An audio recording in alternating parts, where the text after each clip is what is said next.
Barayakita.com. Barayakita.com. Bismillahirrahmanirrahim. Assalamualaikum warahmatullahi wabarakatuh.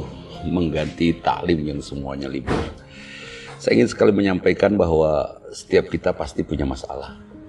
Dan masalah yang hadir pada kebanyakan perjalanan kita itu awalnya dari diri yang merasa sangat penting.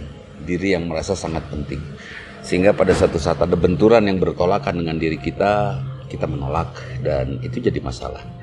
Nah sahabat, Allah mengingatkan saat Rasulullah SAW mendapatkan wahyu yang pertama di Gua Hiro. Rasulullah kaget, Rasulullah terkejut, Rasulullah bingung karena sadar bahwa ini adalah risalah. Ini adalah sesuatu yang sangat berat. Rasulullah sadar itu. Nah pada saat itu Rasulullah terus berbaring, berselimut, ya semacam tertekan. Tapi datang Jibril ya jelisu baina sama wal ard, duduk di atas langit dan bumi melayang. Jibril menurunkan wahyu yang kedua. Di tengah-tengah Rasulullah SAW sedang bingung, Jibril menyampaikan firman Allah. A'udzubillahi minasyaitonirrajim. Bismillahirrahmanirrahim. Ya ayyuhal muddatsir, wahai orang-orang yang berselimut. Saat itu Rasulullah diselimuti oleh kebingungan yang besar, oleh sesuatu yang dirasa sangat berat sekali. Saat ini mungkin kita sedang diselimuti oleh sesuatu yang menyelimuti jiwa kita. Corona misalnya. Kum fa'andir, bangkit, tegur diri, jangan diam. Wa rabbaka fakabbir, agungkan Allah. Ketika kita mengagungkan Allah bukan saja dengan kalimat Allahu Akbar, tapi kita yakin diantaranya saat ini masalah hutang itu masalah yang kecil saja, biar Allah yang menyelesaikannya. Caranya kita berjuang untuk membayar lillahi ta'ala, karena Allah, karena takut dosa, dan mudah-mudahan Allah membantu kita. Kemudian misalnya masalah rumah tangga, kita selesaikan dengan segala kebaikan akhlak kita. Kita rubah untuk bisa semakin baik, dan biarkan Allah nanti menyempurnakannya. Semuanya kita lakukan karena Allah, termasuk corona ini. Kita yakini virus ini buatan Allah, kita juga buatan Allah. Dan Allah hanya akan berkehendak virus itu datang kepada hambanya yang Allah sudah pilih tentunya untuk virus itu. Dan virus bertasbih kepada Allah dengan menghampiri orang yang sudah ditunjuk oleh Allah. Masya Allah.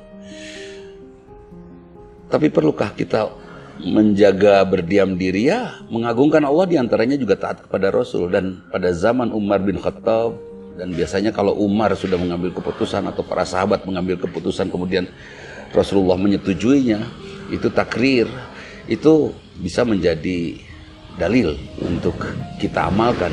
Umar bin Khattab melalui lisan Amr bin As menyatakan pada saat terjadi wabah saat itu semua diam di rumah, dan semua diam di rumah, yang sehat yang sakit diam di rumah, sampai akhirnya terputuslah mata rantai perjalanan virus itu.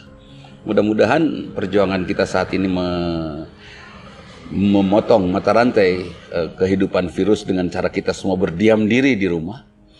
Insya Allah COVID-19 akan segera musnah. Nah kemudian sahabat, ayat yang berikutnya, warabbaka fakabbir, agungkan Allah dengan cara ikut sunnahnya, sholat yang benar, wudunya yang benar. Kemudian wathiyabaka fatahhir, bersihkan pakaian kita.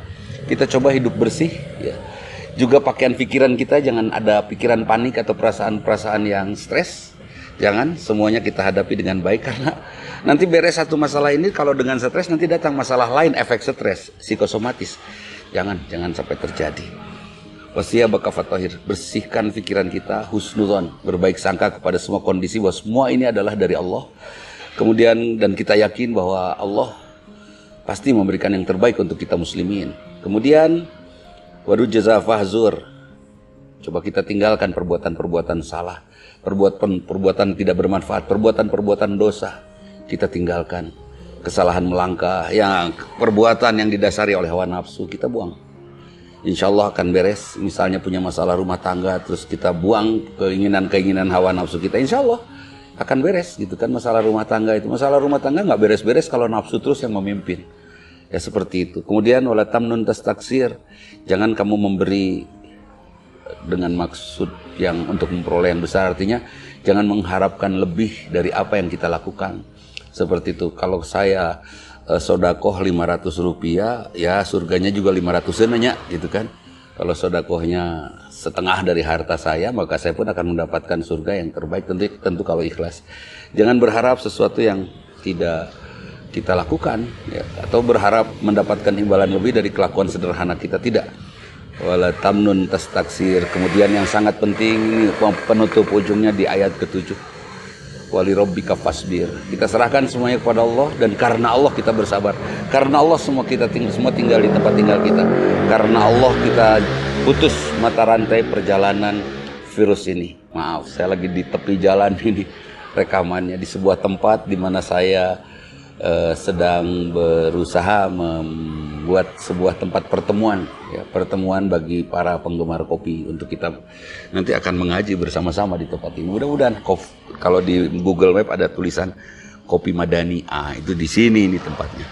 Mudah-mudahan surat Al-Mudatsir 7 ayat ini memberikan pengertian kepada kita untuk faham bahwa kalau kita merasa bahwa kita sedang diselimuti oleh kesulitan, agungkan Allah, bersihkan jiwa kita, pakaian kita, lingkungan kita, apapun yang ada pada kita. Kemudian jangan melakukan kesalahan sekecil apapun, dan tentunya jangan mengharap lebih dari apa yang sudah kita lakukan, ya. Kalau kita seperti ini, ya sudah, harapkan seperti ini saja, jangan berlebih gitu.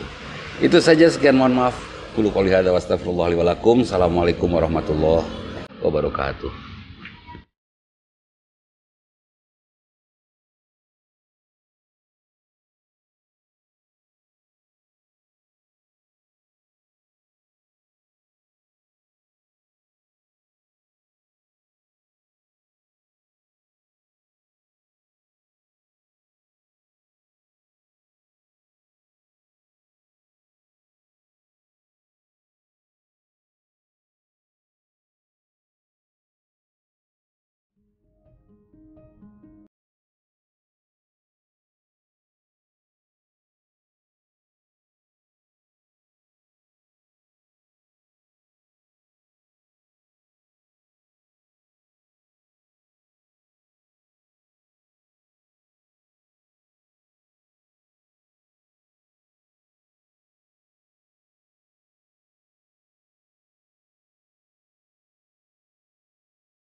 Baraya kita.com